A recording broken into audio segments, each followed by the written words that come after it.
উষসী ব্লগে আর একটা ভিডিও নিয়ে চলে এলাম। আমরা লাচুং থেকে ফেরার পথে, এটা মাঝখানে পড়বে এই রাস্তাটা। লাচুং থেকে তখন সকাল ওই 7:30-8টার সময় বার হয়েছি।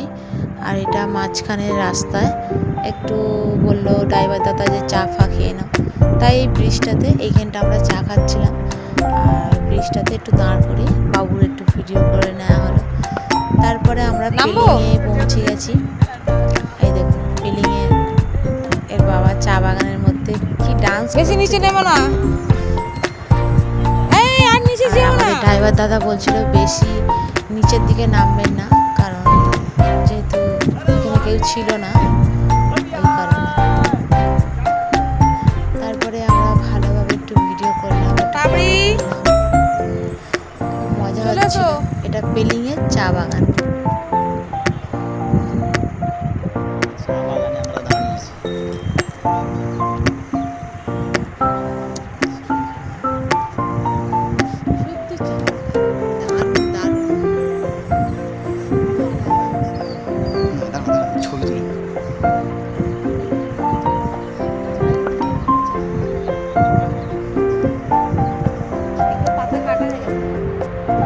তারপরে ওইখান থেকে আমরা উঠে আবার পেলিংয়ের দিকে উদ্দেশ্যে রওনা হচ্ছি।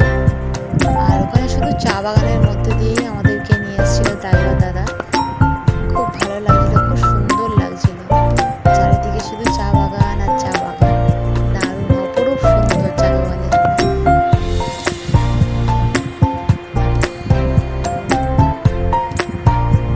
এদিকে দুধারে চা বাগান, এদিকে শুধু চা বাগান, কচি কচি পাতা বার হয়েছে, মনে হচ্ছে পাতা তোলা হয়নি হয়তো।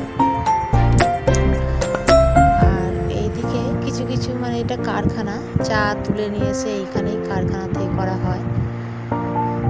তারপরে আমরা অনেকক্ষণ ধরে লাঞ্চ ফাঞ্চ করে দুপুরবেলা খাওয়া দাওয়ার পরে ফের যখন গেলাম, দেখলাম যে এইটা হচ্ছে গিয়ে চা গাছটা কাটা হয়ে গেছে। আর এখানে পেলিংয়ের বিখ্যাত টেমি এই জায়গাটার নাম। এখানে চা গাছ কাটা হয়ে গেছে, মানে যেটা বলে না যে পুরাতন গাছ কেটে দিয়ে আবার কচি কচি পাতা বার হবে, সেই রকম করা হয়েছে। তারপরে এই দেখো শুদ্ধ চা বাগান, শুদ্ধ চা বাগান, দারুণ লাগছিল, খুব সুন্দর লাগছিল, মানে এত সুন্দর লাগছিল বলার মতো না। তারপরে দেখুন আমরা এবারে ওপরের দিকে উঠছি একটু, শুদ্ধ চা বাগান, আর মাঝে মধ্যে একটু একটু করে বাড়ি আছে। খুব ভালো লাগছিল, দারুণ, চোখ ফেরানোই যাচ্ছে না, এত সুন্দর।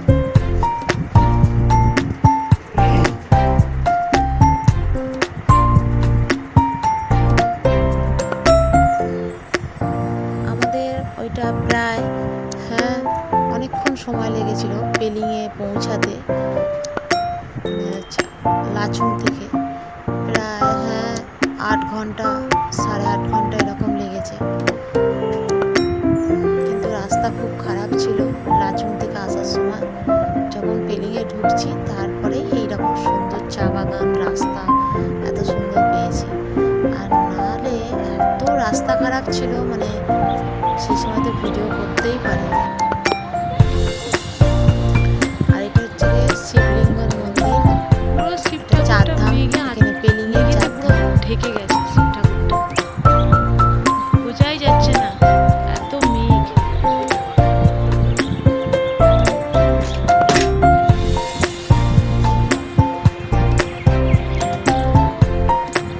আর এখানে ধুতরা ফুলগুলো আমাদের গাছে যেরকম মানে গাছের উপরের দিকে ফুলগুলো ফুটে থাকে, এখানে সব নিচের দিকে, ফুলগুলো সব নিচের দিকে। তারপরে ফের আমরা ওইখান থেকে বেরিয়ে গেলাম। পেলিংয়ে কিছু সাইট সিন ঘোরা হলো।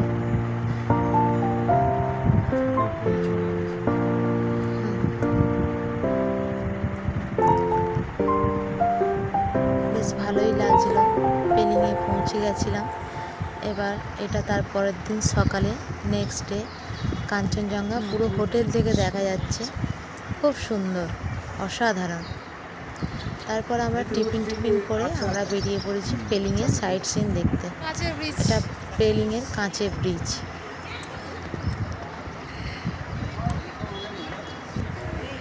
কাঁচের ব্রিজে আমরা এখন হাঁটছি। দৌড়াবি না বাবা, দৌড়াবি না। খুব সুন্দর লাগছে। হ্যাঁ, মন্দিরটা দেখেছো? খুব সুন্দর পেছনে মন্দির। তারপরে আমরা রোপ করে আবার ওই পাহাড়ে চলে গেলাম। রোপেতেই এসছিলাম, রোপ চড়ে। ওইটার ভিডিওটা করা হয়নি। এইটা হচ্ছে গিয়ে পেলিং থেকে তার পরের দিনকে দার্জিলিংয়ের উদ্দেশ্যে আমরা বেরিয়ে পড়েছি। এই যেখানে ওয়েলকাম টু দার্জিলিং লেখা রয়েছে। আর এখানে সবসময় গাড়ি চেকিং হচ্ছিল, কারণ তার পরের দিনকেই ভোট ছিল। চা বাগানে দাঁড়িয়ে আছি, দার্জিলিংয়ে যাচ্ছি। চা বাগান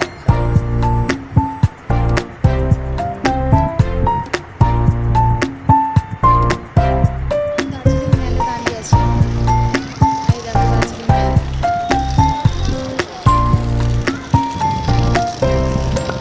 সুন্দর লাগছে।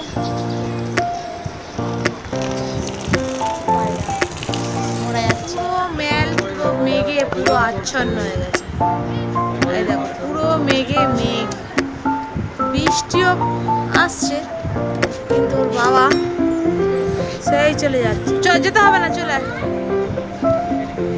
মেঘে মেঘ পুরো, দেখ মেঘ পুরো ভর্তি হয়ে গেল মেল। আর এই মেলের পিছনে একটা কালী মন্দির আছে। তা সেখানে পাপড়ির বাবা আর ওর ভাই গেছে, আমরা যাইনি, বৃষ্টি আসছিল, পুরো মেঘে মেঘ ভর্তি, ওই জন্য আমরা যাইনি, খালি বৃষ্টি আসছে বলে। আর আমার মেয়ে এদিক ওদিক খালি ঘুরছে। তারপরে বৃষ্টিও আসছে, আর মেঘগুলো কি সুন্দর লাগছে, মেঘ পুরো একদম ভর্তি হয়ে গেছিলো মেলেতে। এত অপরূপ সুন্দর লাগছে বলার মতো না, খুব সুন্দর লাগছিল। এটা দার্জিলিং মেল। আর আমরা যেদিনকে ফিরেছি সেদিনকে দার্জিলিংয়ে ভোট ছিল, তারপরের দিন নেক্সট ডে। আর এখানে ঘোড়া চড়ছিল পাবড়ির ভাই, আসলে নাজিরের ছেলে, ও ঘোড়া চড়েছে। আর এরা বলছে আমরাও চড়বো। ঠিক আছে চড়ো। প্রথমে বারণ করছিলাম, তারপরে থাক একটু চড়েই নিক, আশা পূরণ হয়ে যাক। সবটাই পূরণ হচ্ছে যেখানে। তারপরে ঘোড়া চড়ছিল। ঘোড়াটা চড়ার পরে ওর বাবা বললো চলো একটু মার্কেটিং করে নিয়ে আমরা বেরিয়ে যাব।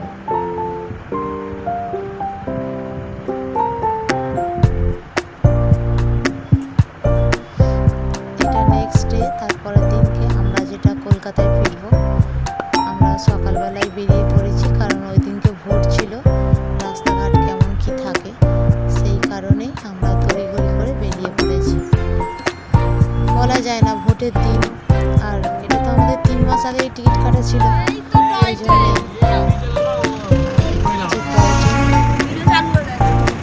স্টেশনেরতেই দাঁড়িয়ে আছে মানুষ বসে এতে। বাবা এই অনলাইনে টিকিট কাটতে হয়। তো আমরা বসবো, চলো। ওই দেখো সাইডে আছে। স্টেশনের নাম হচ্ছে কি গুঞ্জ। এখানে টয় ট্রেন দেখতে পাওয়া যায়। সব একেবারে চলে নিলেই তো হয়ে গেল, বলুন, তাই না? এই যে ঘুম স্টেশন।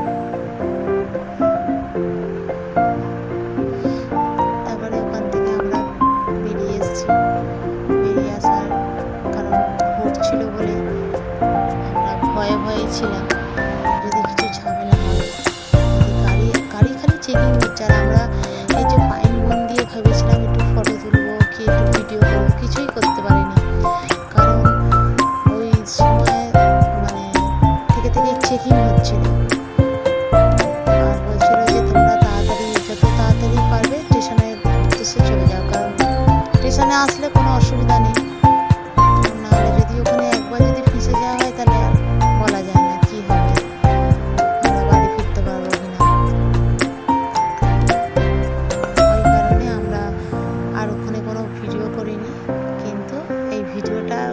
মধ্যে থেকেই করা হয়েছে, আর নিচে নামানো হয়নি, গাড়ি থেকে নামা হয়নি। এত সুন্দর মানে মনে হচ্ছিল যে একটু যাই, একটু করি, কিন্তু সবাই রাজি হচ্ছিল না। তাই ঠিক আছে, পরে যদি কোনো সময় যেতে পারি আবার, তখন আবার দেখা যাক কী হয়।